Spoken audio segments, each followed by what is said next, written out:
we have the linear system with constant coefficients, homogeneous system, of course, dx by dt equal to a1x plus b1y, dy by dt is equal to a2x plus b2y. And the auxiliary equation m square minus a1 plus b2m plus a1 b2 minus a2 b1 is equal to 0. m1 comma m2 be the roots of this. So this is auxiliary equation. Be the roots of the auxiliary equation. And we have discussed 3 major cases. Case A, case A, if M1 and M2 are real, distinct, and of same sign. Distinct and of the same sign. Then, so of course, you are assuming that, I forgot to mention that. You are assuming that determinant of A1, B1, A2, B2 is not equal to 0. Therefore, 0, 0 is the only critical point. So this these two roots M1 and M2 cannot be equal to 0 because of this condition, A1 B2 minus A2 B1 is not equal to 0. If M happens to be 0 of this, you get that A1 B2 minus A2 B1 equal to 0. Anyway, so we know that. Okay, then the critical point 0, 0 is a node. Is a node, that is. And you see that if, so this is one thing we observed, if both M1 and M2 are negative, they are of the same sign, then critical point is asymptotically stable. Asymptotically stable.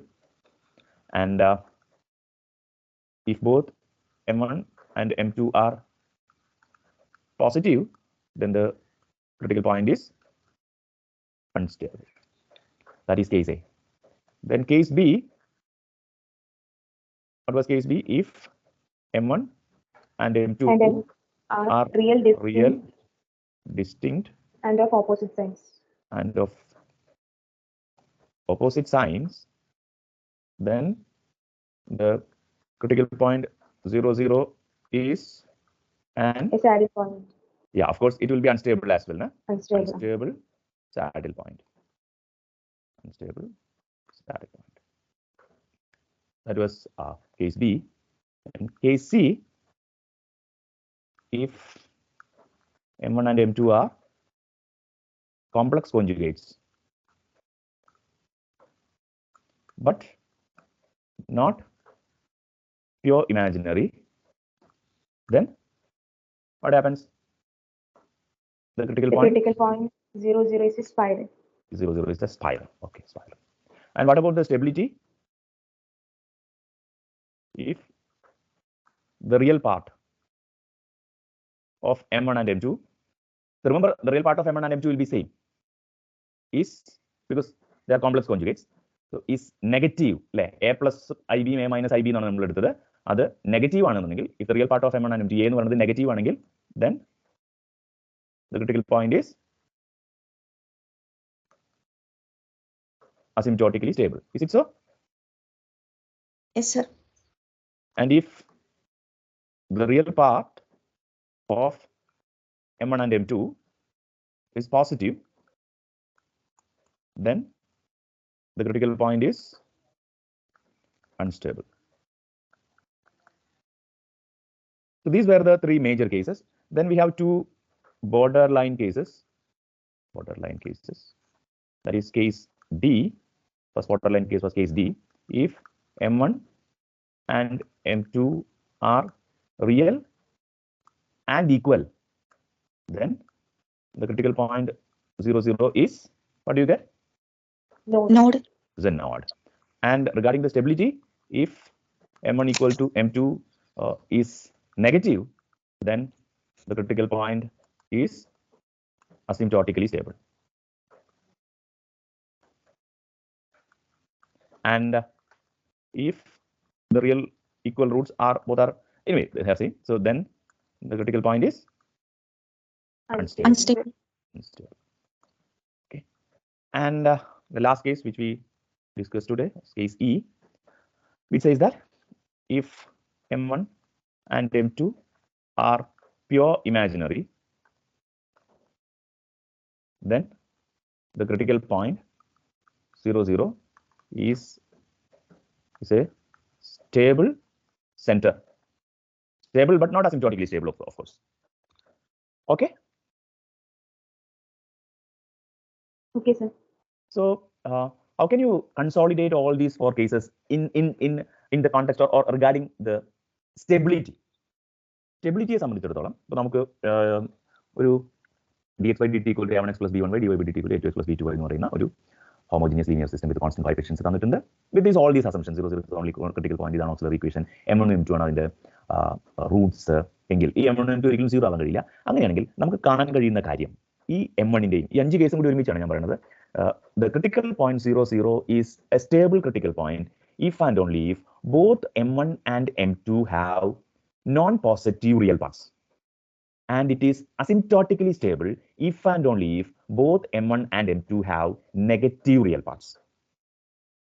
Is that true?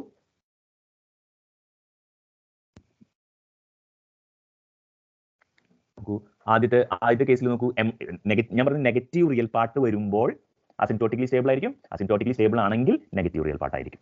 സ്റ്റെബിലിറ്റിയെ സംബന്ധിച്ചിടത്തോളം negative വരണമെന്നില്ല, non positive ആയാലും മതി.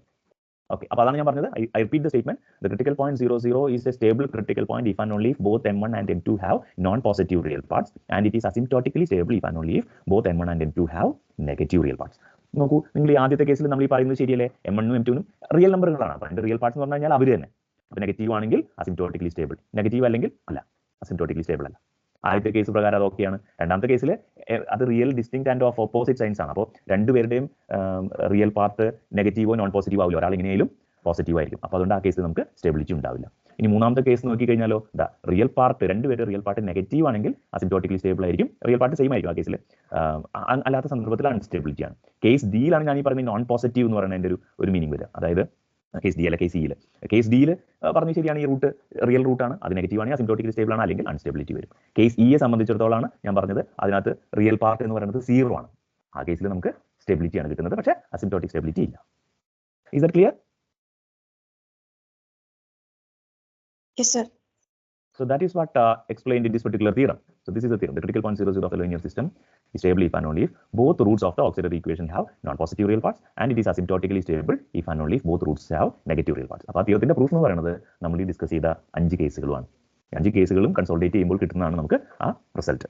Okay, ഇനി അപ്പോൾ നമ്മൾ ഇതിനകത്ത് ഇപ്പൊ നമ്മൾ കണ്ടത് എന്താണെന്ന് വെച്ച് കഴിഞ്ഞാൽ, ഈ ഓക്സിലറി ഇക്വേഷന്റെ റൂട്ട്സ് നോക്കിക്കൊണ്ട് റൂട്ട്സ് ഏതാണെന്ന് മനസ്സിലാക്കിയിട്ട് നമുക്ക് ഈ ക്രിട്ടിക്കൽ പോയിന്റിന്റെ ടൈപ്പും സ്റ്റെബിലിറ്റിയും കംപ്ലീറ്റ്ലി ഡിറ്റർമിൻ ചെയ്യാവുന്ന വിധമാണ് നമ്മൾ പഠിച്ചത്. ഓക്കെ, അപ്പോൾ അത് ഉപയോഗിച്ചിട്ട് നമുക്ക് പ്രോബ്ലംസ് ഒക്കെ ചെയ്യാം. അപ്പോൾ മറ്റൊരു കാര്യം കൂടി ഒന്ന് പറയുന്നുണ്ട്. ഈ റൂട്ട്സ് കണ്ടുപിടിക്കാതെ ഓക്സിലറി ഇക്വേഷന്റെ കോഎഫിഷ്യൻസ് മാത്രം നോക്കിക്കൊണ്ട് എങ്ങനെ നമുക്ക് ഈ ക്രിട്ടിക്കൽ പോയിന്റിന്റെ സ്റ്റെബിലിറ്റിയെ കുറിച്ചും ടൈപ്പിനെ കുറിച്ചും ഒക്കെ പരാമർശിക്കാൻ കഴിയുന്നതാണ് നോക്കുന്നത്. അപ്പോൾ നോക്കൂ, നമുക്ക് ഈ m minus m1 into m minus m2 ഇതാണ് നമ്മുടെ ഓക്സിലറി ഇക്വേഷൻ എന്ന് കരുതുക. അപ്പോൾ ഞാൻ അതിനെ തൽക്കാലം m² plus pm plus q എന്ന് എഴുതുന്നു. അപ്പോൾ നമ്മുടെ ഓക്സിലറി ഇക്വേഷൻ എന്ന് പറയുന്നത് m² plus pm plus q equal to 0 ആണെന്ന് എഴുതുക. അങ്ങനെയാണെങ്കിൽ സം ഓഫ് റൂട്ട്സ് എന്തായിരിക്കും? Sum of roots of the auxiliary equation എന്തായിരിക്കും?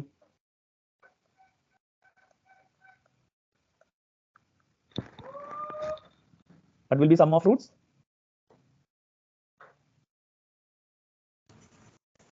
p അല്ല, p ആണോ അതോ മൈനസ് p ഓ? Minus p. Product of roots q ആയിരിക്കും.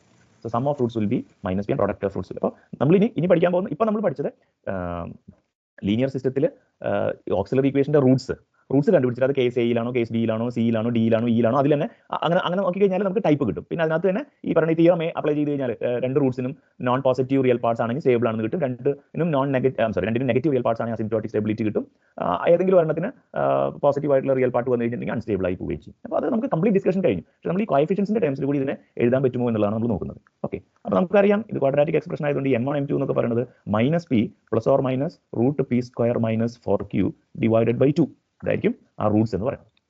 അപ്പോൾ ഞാൻ എന്ത് വെച്ച് കഴിഞ്ഞാൽ ഈ പി ക്യൂ എന്ന് പറയുന്ന പോയിന്റ് പി ക്യൂ പ്ലെയിനിൽ നമ്മളൊരു പുതിയ പ്ലെയിൻ പി ക്യൂ പ്ലെയിനിൽ എവിടെയാണ് കിടക്കുന്നത് എന്ന് നോക്കിക്കൊണ്ട് നമുക്ക് ഇതിന്റെ ടൈപ്പും ഈ ക്രിട്ടിക്കൽ പോയിന്റിന്റെ ടൈപ്പും സ്റ്റെബിലിറ്റിയും പരാമർശിക്കാൻ കഴിയും എന്നുള്ളതാണ് നമ്മൾ ഇനി ഡിസ്കസ് ചെയ്യാനായിട്ട് പോകുന്നത്. അപ്പോൾ നമുക്കറിയാം ഈ റൂട്ടുകളെ സംബന്ധിച്ചിടത്തോളം ഈ റൂട്ടുകൾ റിയൽ ആണോ ഡിസ്റ്റിങ്ക്റ്റ് ആണോ കോംപ്ലക്സ് ആണോ എന്നുള്ളതൊക്കെ നിർണ്ണയിക്കുന്നതിൽ ഈ പി സ്ക്വയർ മൈനസ് 4q വലിയൊരു റോൾ ഉണ്ട് എന്നുള്ള കാര്യം നമുക്ക് എല്ലാവർക്കും അറിയാവുന്നതാണ്. അപ്പം ഞാൻ പി ആക്സിസ് വരയ്ക്കുന്നു, ക്യൂ ആക്സിസ് വരയ്ക്കുന്നു. Okay, P axis sorry this is P, this is Q. അപ്പം ഞാൻ പി സ്ക്വയർ മൈനസ് 4q അത് 0 ആവുകയും 0യേക്കാൾ വലുതാവുകയും 0യേക്കാൾ ചെറുതാവുകയും ചെയ്യുന്നതിനനുസരിച്ചിട്ടാണ് റൂട്ട്സ് റിയൽ ഈക്വൽ ആവുകയും കോംപ്ലക്സ് റൂട്ട്സ് ആവുകയും റിയൽ ആൻഡ് ഡിസ്റ്റിങ്ക്റ്റ് ആവുകയും ഒക്കെ ചെയ്യുന്നത്. അപ്പോൾ P square minus 4q equal to 0ന് ഒരു പ്രാധാന്യമുണ്ട്. P square minus 4q equal to 0 എന്ന് പറഞ്ഞാൽ P square equal to 4q. P square equal to 4q ആവുന്ന പോയിന്റ്സ് ഈ പ്ലെയിനിൽ ഏതൊക്കെയായിരിക്കും?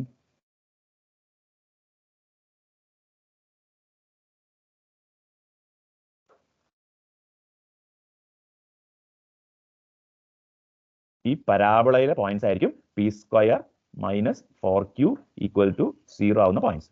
Am I right? Yes, sir. ഇനി നോക്കൂ, നമുക്ക് നമ്മുടെ അസംഷൻ പ്രകാരം ഈ റൂട്ട് നമ്മൾ നോക്കുന്നത്, നമ്മൾ ഓക്സിലറി ഇക്വേഷൻ കണ്ടുപിടിച്ചിട്ട് അതിന്റെ കോഎഫിഷ്യൻസ് ആയിട്ടുള്ള പിയും ക്യൂ m² + pm + q = 0 ആണ് ഓക്സിലറി ഇക്വേഷൻ എന്നുണ്ടെങ്കിൽ അതിൽ പിയും ക്യൂവും നമ്മൾ എടുത്തിട്ട് ഈ പി ക്യൂ എന്ന് പറയുന്ന പോയിന്റ് എവിടെയാണെന്ന് മനസ്സിലാക്കിയാൽ, ഈ പി ക്യൂ പ്ലെയിനിൽ എവിടെയാണെന്ന് മനസ്സിലാക്കിയാൽ നമുക്ക് അതിന്റെ ടൈപ്പും സ്റ്റെബിലിറ്റിയും പറയാൻ കഴിയും എന്ന കാര്യം നമ്മൾ ഒബ്സർവ് ചെയ്യാൻ പോകുന്നത്. അതിന് വേണ്ടിയിട്ട് നമുക്ക് നമ്മൾ നേരത്തെ ഡിസ്കസ് ചെയ്ത കാര്യങ്ങളൊക്കെ ആവശ്യമായിട്ട് വരും. അപ്പോൾ നമ്മൾ എപ്പോഴെങ്കിലും നമ്മളിങ്ങനെ ഈ പിയും ക്യൂവും ഓക്സിലറി ഇക്വേഷൻ കണ്ടുപിടിച്ചിട്ട് അതിന്റെ കോഎഫിഷ്യൻസ് എടുത്തിട്ട് പിയും ക്യൂ എടുത്തിട്ട് അത് എപ്പോഴെങ്കിലും ഈ പി ആക്സിസിൽ ഒരു പോയിന്റ് ആയിട്ട് കിട്ടുമോ? പി ആക്സിസിലെ പോയിന്റ് എന്ന് പറഞ്ഞാൽ ക്യൂ ഈക്വൽ ടു 0 ആയിരിക്കും. അങ്ങനെ എപ്പോഴെങ്കിലും വരുമോ?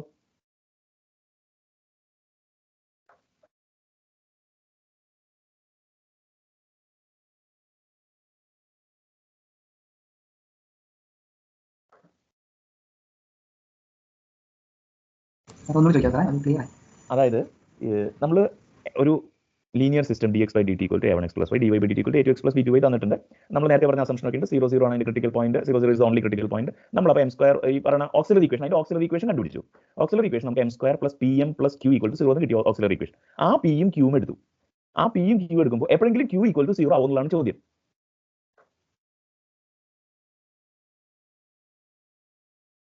ഒരിക്കലും 0 ആവില്ല. കാരണം q 0 ആയി എന്ന് പറഞ്ഞാൽ പ്രോഡക്റ്റ് ഓഫ് റൂട്ട്സ് 0 ആയി എന്നാണ് അർത്ഥം. പ്രോഡക്റ്റ് ഓഫ് റൂട്ട്സ് 0 ആയ ഏതോ ഒരു റൂട്ട് 0 ആയി എന്നാണ് അർത്ഥം. റൂട്ട് ഒരിക്കലും 0 ആവില്ല എന്നുള്ളത് നമ്മുടെ അസംഷൻ പ്രകാരം നമുക്കുണ്ട്. അപ്പോൾ അതുകൊണ്ട് അതൊരിക്കലും സംഭവിക്കില്ല. അതായത് നമുക്ക് ഈ പി ആക്സിസിലെ പോയിന്റ് ആയിട്ട് നമ്മൾ ഈ ഓർഡേഡ് പെയർ പി ക്യൂ എന്ന പോയിന്റ് അടയാളപ്പെടുത്തിയാൽ പി ആക്സിസിലെ പോയിന്റ് ആയിട്ട് അത് കിട്ടില്ല. അത് മനസ്സിലായോ?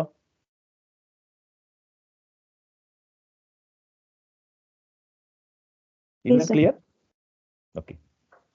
ഇനി നമ്മുടെ ഈ കേസ് എ നമ്മൾ മനസ്സിലാവുന്നില്ലെങ്കിൽ ചോദിക്കണം കേട്ടോ.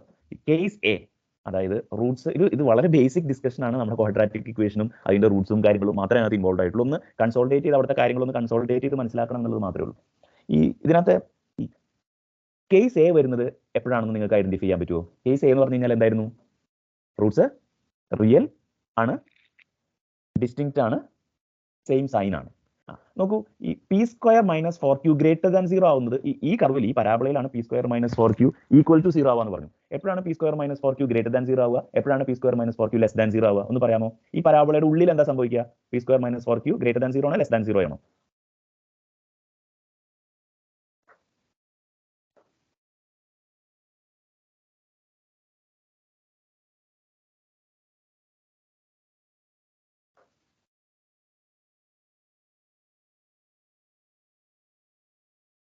ഉള്ളിൽ ഗ്രേറ്റർ ദാൻ 0 ആയിരിക്കില്ല. എക്സാക്ട് ആണോ?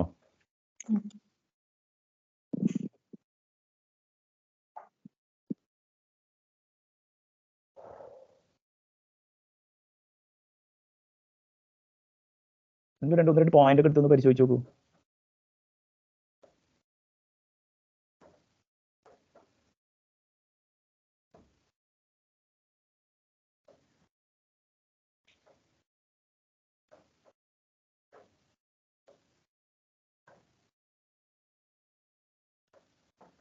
അകത്ത് ലെസ് ദാൻ അല്ലേ വരിക? P square is less than 4q അല്ലേ? അതെ.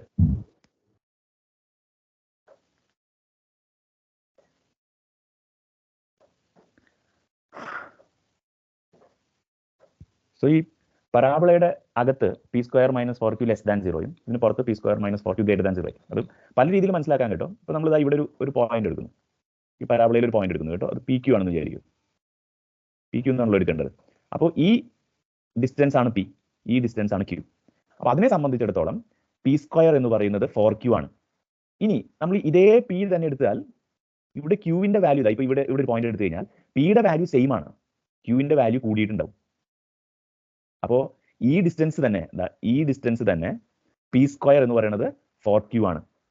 അപ്പോൾ ഈ ഡിസ്റ്റൻസ് എന്ന് പറയുന്നത് ആ പി സ്ക്വയറിനേക്കാൾ വലിയ ഒന്നായിരിക്കും. അതുകൊണ്ട് പി സ്ക്വയർ മൈനസ് 4q അവിടെ ലെസ് ദാൻ 0 ആയിരിക്കും. ബേസിക് ആയിട്ട് നമുക്ക് മനസ്സിലാവുന്ന ഒരു കാര്യമാണ്. q ഒരിക്കലും 0 ആവില്ല, കാരണം q 0. So this distance is p. So this distance means this distance is q.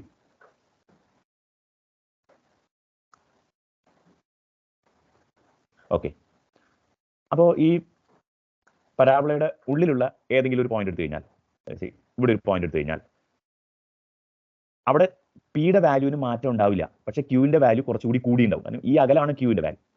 അപ്പോൾ ഇത്രയും ഉള്ള ക്യൂ എടുത്തിട്ട് അതിന്റെ മൾട്ടിപ്പിൾ 4 എടുക്കുമ്പോൾ തന്നെ പിയുടെ സ്ക്വയർ ആവും. അപ്പോൾ ഇത്രയുള്ള ക്യൂ എടുത്തിട്ട്, നേരത്തേക്കാൾ വലിയ ക്യൂ എടുത്തിട്ട് അതിന്റെ മൾട്ടിപ്പിൾ 4 എടുത്തു കഴിഞ്ഞാൽ അത് പിയുടെ സ്ക്വയറിനൊക്കെ വലുതായിരിക്കും. കാരണം ഇവിടെയുള്ള ഈ ക്യൂവിന്റെ 4 ടൈംസ് പി സ്ക്വയർ ആണ്. അപ്പോൾ ഈ ക്യൂവിന്റെ 4 ടൈംസ് പി സ്ക്വയറിനേക്കാൾ വലുതായിരിക്കും. അതായത് P square minus 4q less than 0 ആയിരിക്കും.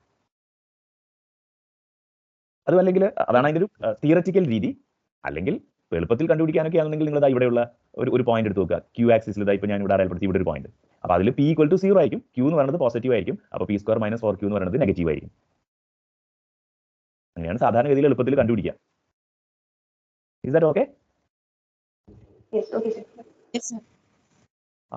So inside the parabola you have p square minus 4q less than 0, and outside the parabola we have p square minus 4q greater than 0. Anyway,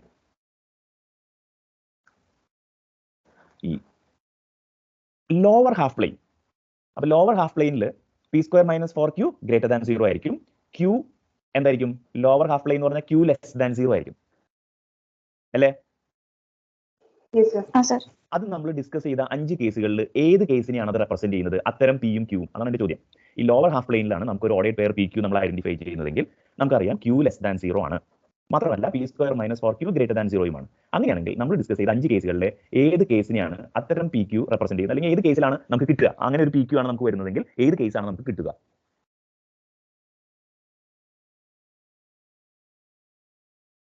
P square minus 4q greater than 0 ആയതുകൊണ്ട് Roots റിയലും ഡിസ്റ്റിങ്ക്റ്റും ആയിരിക്കും, അല്ലേ? Yes, sir. q less than 0 ആയതുകൊണ്ട് product of Roots നെഗറ്റീവും ആയിരിക്കും. അങ്ങനെയാണെങ്കിൽ അത് ഏത് കേസ് ആയിരിക്കും? സാഡിൽ പോയിന്റിന്റെ കേസ് വരില്ല. അതെ, കേസ് ബി ആയിരിക്കും.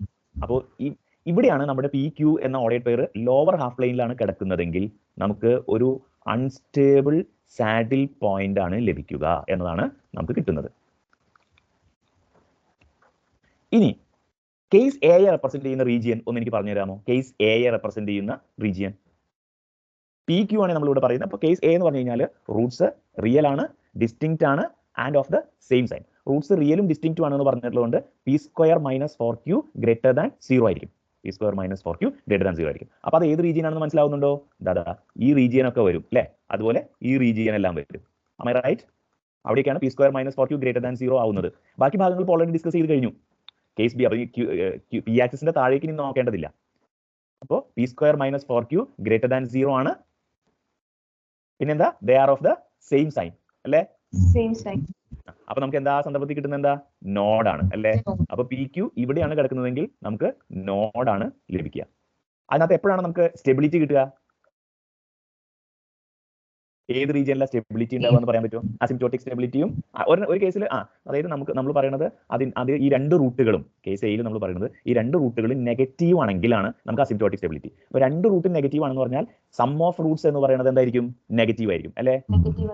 അതായത് മൈനസ് പി എന്ന് പറയുന്നത് നെഗറ്റീവ് ആയിരിക്കും. കാരണം സം ഓഫ് റൂട്ട്സ് എന്ന് പറഞ്ഞാൽ മൈനസ് പി ആണ് ഇവിടെ എഴുതിയിട്ടുണ്ട്. അപ്പോൾ സം ഓഫ് രണ്ട് റൂട്ട്സ് നെഗറ്റീവ് ആണെങ്കിൽ സം ഓഫ് റൂട്ട്സ് നെഗറ്റീവ് ആണ്. അതായത് മൈനസ് പി നെഗറ്റീവ് ആണ്. അതായത് പി പോസിറ്റീവ് ആണ്. പി ഗ്രേറ്റർ ദാൻ 0 ആണ്. അപ്പോൾ പി ഗ്രേറ്റർ ദാൻ 0യും ആവണം, P square minus 4q greater than 0യും ആവണം. അപ്പോഴാണ് നമുക്ക് അസിംപ്റ്റോട്ടിക് സ്റ്റെബിലിറ്റി കിട്ടുക. അത് ഇവിടെയല്ലേ? ഇനി രണ്ടും പോസിറ്റീവ് ആകുമ്പോൾ എന്താ സംഭവിക്കുക? രണ്ട് റൂട്ടും പോസിറ്റീവ് ആണെന്ന് പറഞ്ഞാൽ സം ഓഫ് റൂട്ട്സ് പോസിറ്റീവ് ആണ്.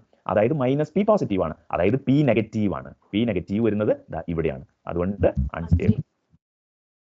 അപ്പോൾ നമുക്ക് കിട്ടുന്ന പി ക്യൂ, ആ ഓർഡർ പെയർ പി ക്യൂ എന്ന് പറയുന്നത് ഈ റീജിയനിലായിട്ടാണ് വരുന്നതെങ്കിൽ ഉടനടി നമുക്ക് അൺസ്റ്റേബിൾ നോഡാണെന്ന് പറയാം. ഈ റീജിയനിലാണെന്നുണ്ടെങ്കിൽ റൈറ്റ് സൈഡിൽ പറയുന്ന P square minus 4q greater than 0യും പി ഗ്രേറ്റർ ദാൻ 0യും വരുന്ന ഭാഗമാണെങ്കിൽ അസിംപ്റ്റോട്ടിക് സ്റ്റെബിലിറ്റി എന്ന് പറയും. അപ്പോൾ കേസ് എയും കേസ് ബിയും ഡിസ്കസ് ചെയ്തു. ഇനി കേസ് സി എന്താ വരിക?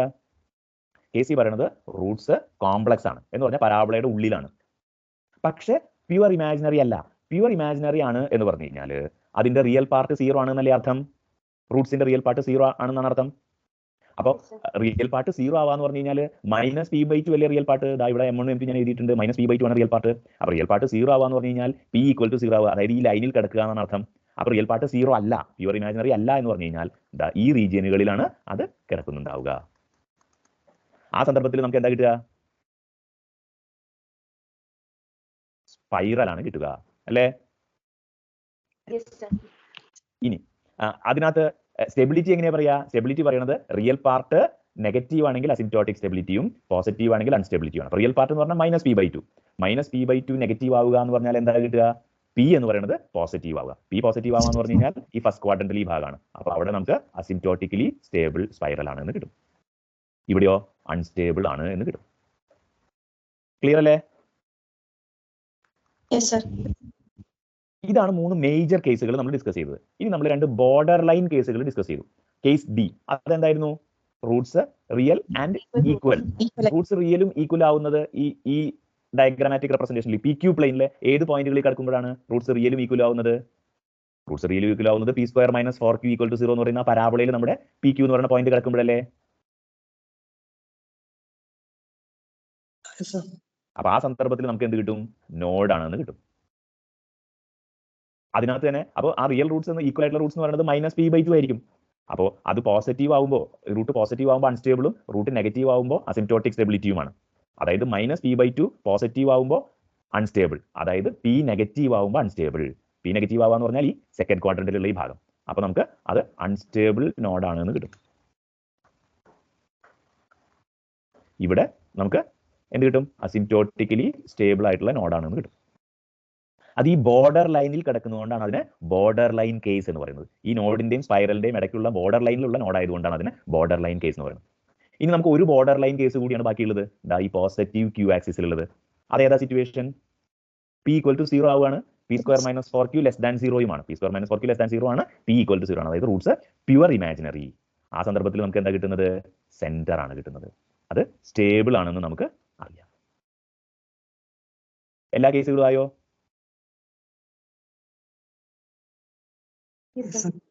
അപ്പൊ നോക്കിക്കഴിഞ്ഞാൽ നമുക്ക് ഈ കോഎഫിഷ്യൻസ് മാത്രം നോക്കിക്കൊണ്ട് m² ഓക്സിലറി ഇക്വേഷൻ കണ്ടുപിടിച്ചിട്ട് m² + pm + q മാത്രം നോക്കിക്കൊണ്ട് നമുക്ക് അതിന്റെ സ്റ്റെബിലിറ്റി ഒറ്റയടിക്ക് പറയാൻ പറ്റും.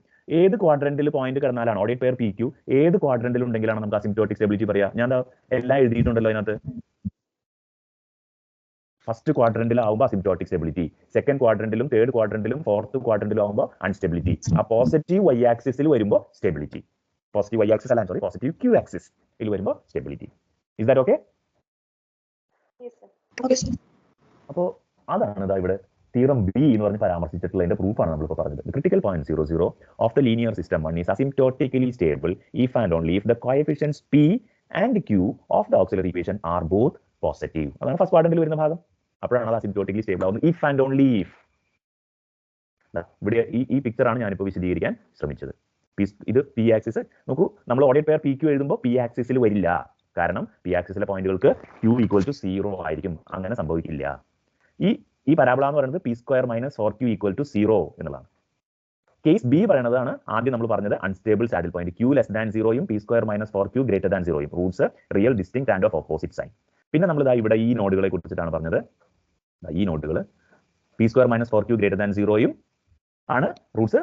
p² - 4q > 0 ആകുമ്പോഴാണ് റൂട്ട്സ് റിയലും ഡിസ്റ്റിങ്ക്റ്റും ആവുന്നത് ആൻഡ് ഓഫ് ഓപ്പോസിറ്റ് സൈൻസ് എന്നുള്ള വരുമ്പോൾ ആ 2 കേസുകൾ വരും. ഇനി രണ്ടുപേരും പോസിറ്റീവ് ആവുന്ന കേസാണ് ഇവിടെ വരുന്നത്. ഈ കേസ് രണ്ടുപേരും നെഗറ്റീവ് ആവുന്ന കേസാണ് ഇവിടെ വരുന്നത്. അതാണ് അസിംപ്റ്റോട്ടിക് സ്റ്റെബിലിറ്റിയും അൺസ്റ്റെബിലിറ്റിയും നമ്മൾ ആ നോഡുകളെ കുറിച്ച് പറഞ്ഞു. പിന്നെ സ്പൈറലുകളെ കുറിച്ച് പറഞ്ഞു. പിന്നെ ബോർഡർ ലൈൻ കേസുകളെ കുറിച്ച് നമുക്ക് പരാമർശിച്ചു. ക്ലിയർ ആയോ ഇത്?